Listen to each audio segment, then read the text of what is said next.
Nah, seringkali siapapun pihak yang marah atau merasa benar di situ itu biasanya suka mengentertain perasaannya. Ya. Oh, gua bener, pokoknya gua bener, dia yang salah. Misalnya seperti itu. Terus akhirnya itulah yang membentuk sebenarnya masalah sepele jadi masalah besar dalam rumah tangga.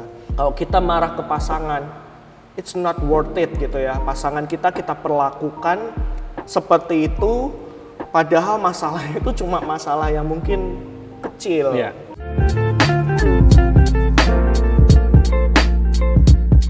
Tadi ketika Koko cerita tentang suka bola dan Eri nemenin, saya juga pengen kesaksian, boleh dong ya gitu kan. Saya juga pengen kesaksian, dan mungkin kesaksian saya ini nggak cuman kesaksian Jeffrey semata, tetapi banyak pasangan lain di luar sana, kita nggak tahu gitu kan.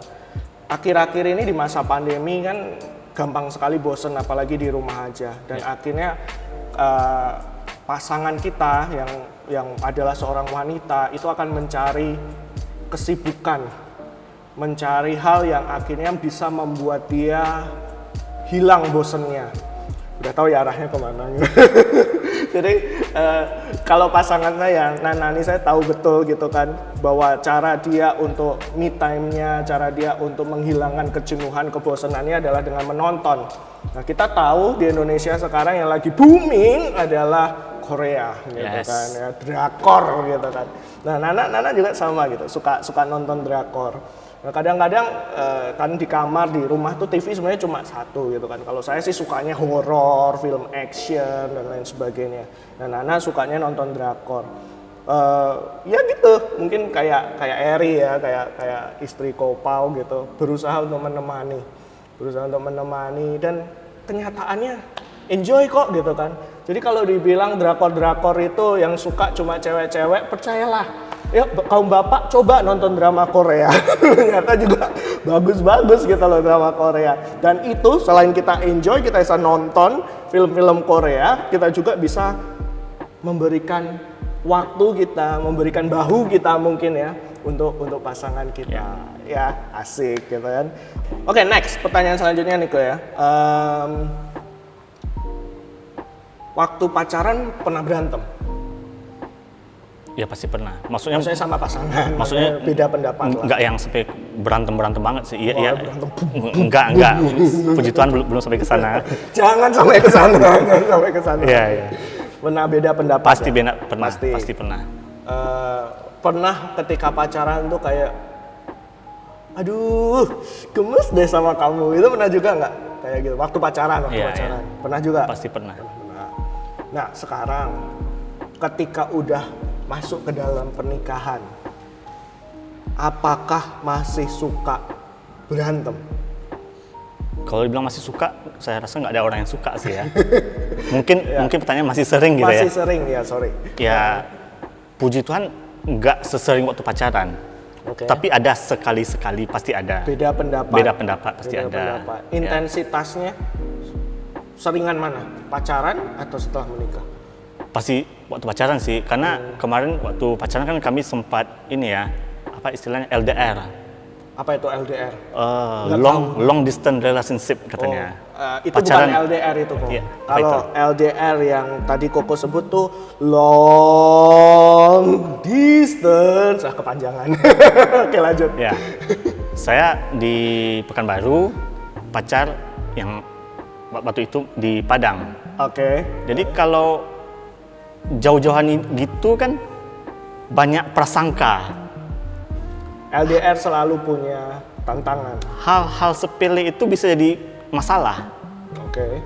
Hal sepele itu bisa jadi masalah. Ya, puji Tuhan semuanya bisa kami lewati dengan baik. Berapa lama kalau boleh tahu? Pacarannya? LDR-nya?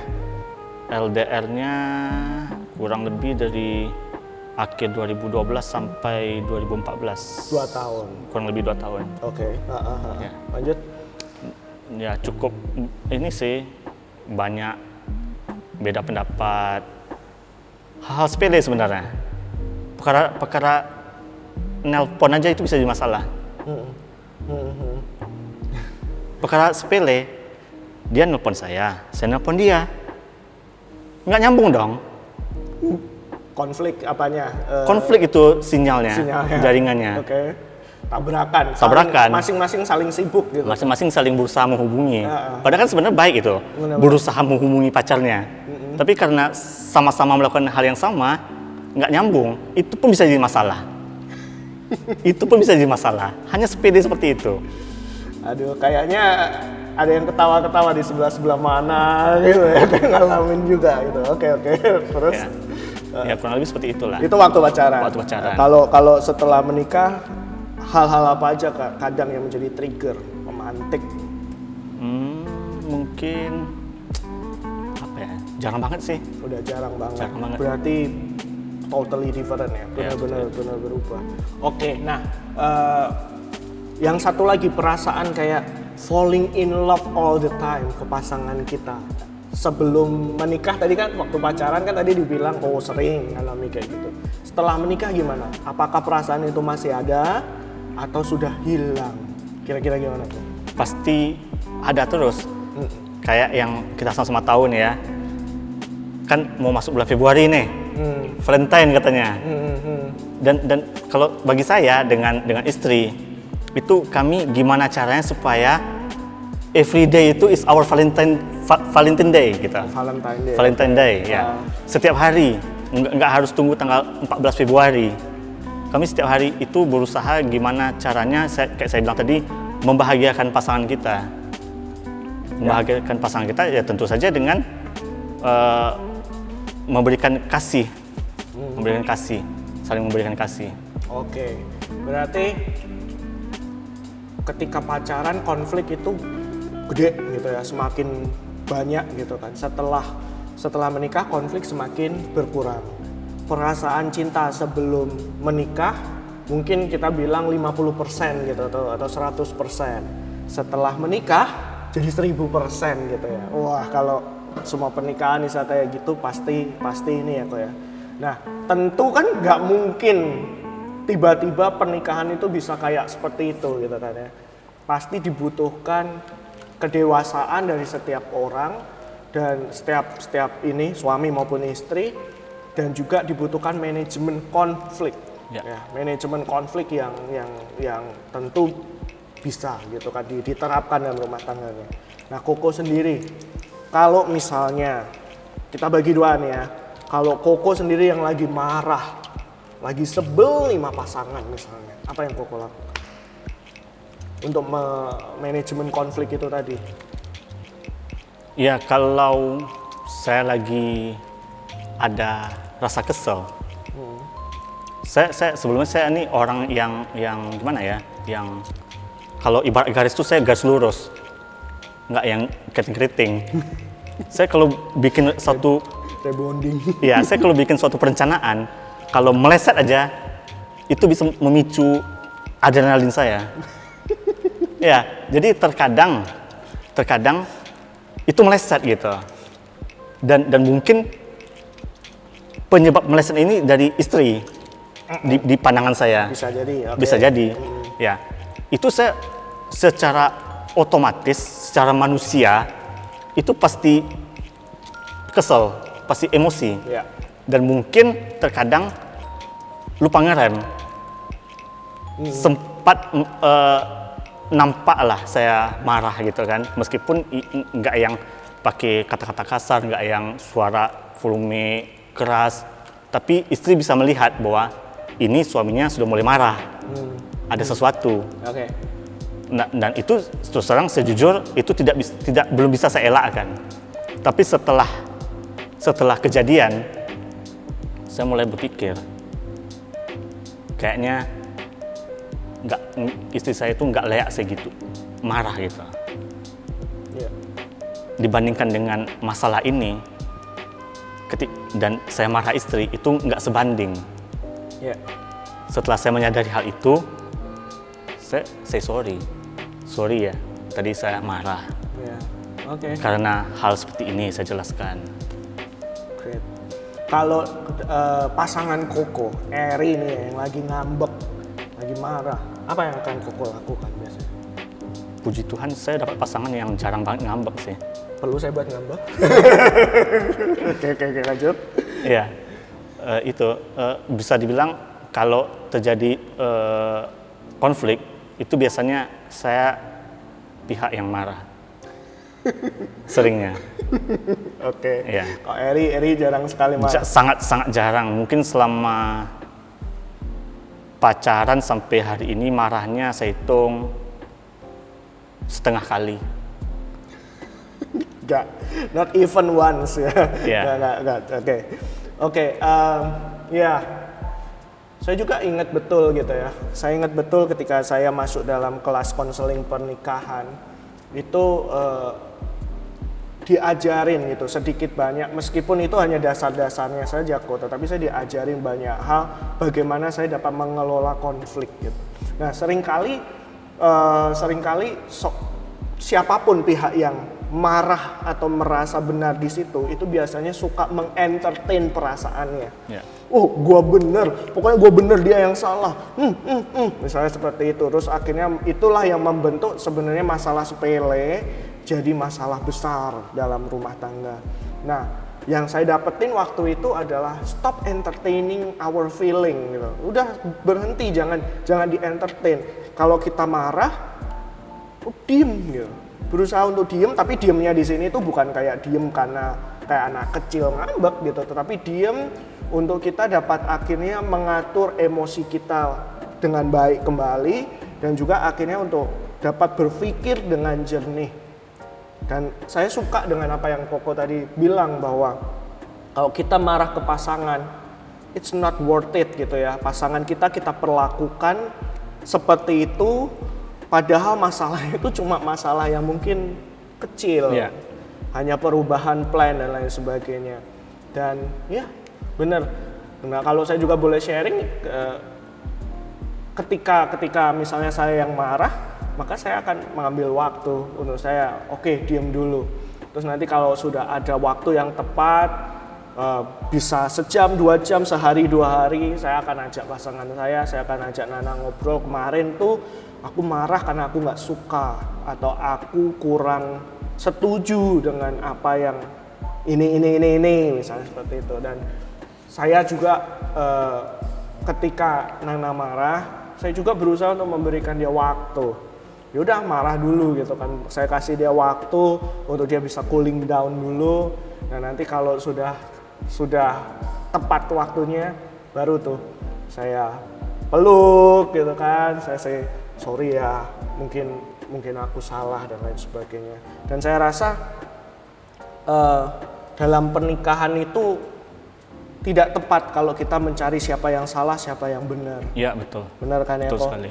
Nggak tepat untuk cari, oh kamu salah, aku benar, atau kamu benar, aku salah. Dalam pernikahan itu karena tadi udah dibilang kita adalah 2 dan menjadi 1. Kalau ada konflik adalah konflik bersama. Dua-duanya mungkin bisa benar di saat yang sama, atau dua-duanya mungkin bisa salah di saat yang sama. Makanya dua-duanya harus punya kerendahan hati. Baik suami maupun istri, kita harus punya kerendahan hati untuk kita rekonsiliasi, saling memaafkan. Tidak hanya meminta maaf, tetapi juga memaafkan. Ya. Karena ya itu tadi, pernikahan itu seumur hidup. Dalam pernikahan Kristen kan satu untuk selamanya, sampai maut memisahkan. Kalau kita gampang sekali terpancing dengan berbagai macam konflik yang muncul dan akhirnya menjadi perang saudara ya, perang pernikahan gitu ya. Wah, neraka akhirnya seumur hidup. Tetapi kalau dua-duanya mungkin bisa saling memaafkan, saling merendahkan hati, doesn't matter, it's your fault, nggak masalah, ini kesalahanmu. Aku yang udah mungkin ngerasa kayak aku mau lebih baik dari sekarang, kita perbaiki gitu. Mungkin saya bisa say sorry duluan, atau mungkin pasangan saya bisa say sorry duluan. Saling cepet-cepetan lah untuk merekonsiliasi. Ya. Jadi surga akan ada dalam rumah tangga kita. Karena suami dan istri itu bukan berbicara tentang saat ada konflik, bukan tentang negara A melawan negara B. Kita di posisi yang sama, kita di kubu yang sama sebenarnya. Ya. Suami dan istri itu. Benar. Terkadang kan orang-orang pas ada konflik, mereka menganggap bahwa antara saya versus dia, makanya bisa meledak seperti itu. Iya. mencari siapa yang benar itu tadi. Yes, ya pasti saja tentu saya yang benar.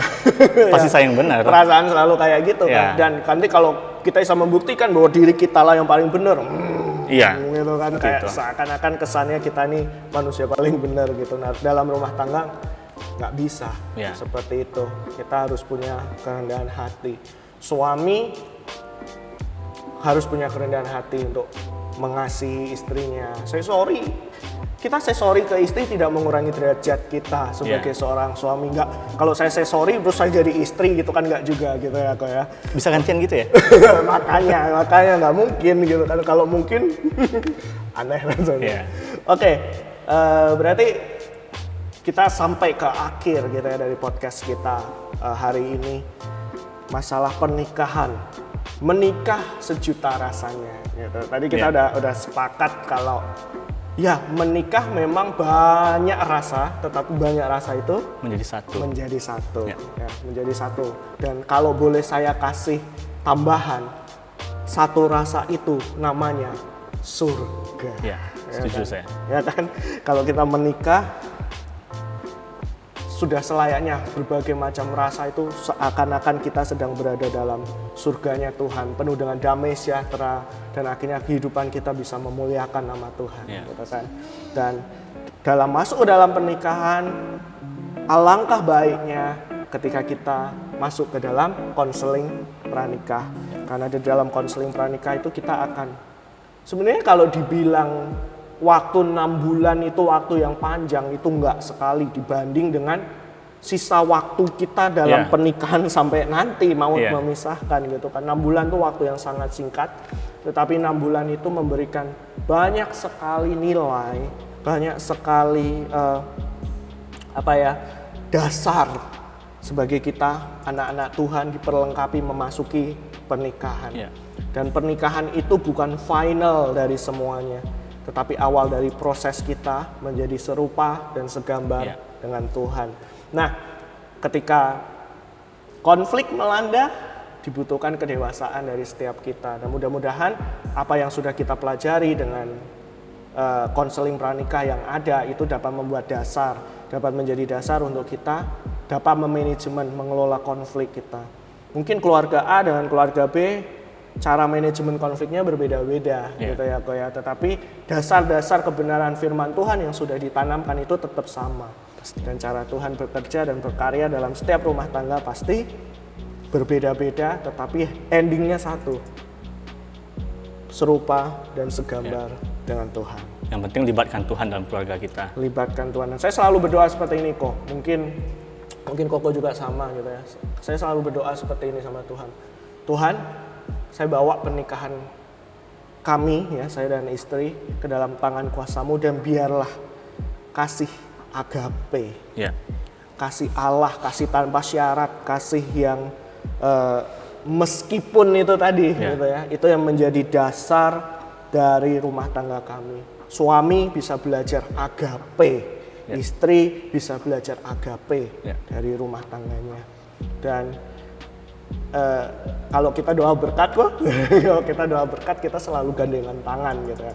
Kenapa gandengan tangan? Ya kami satu.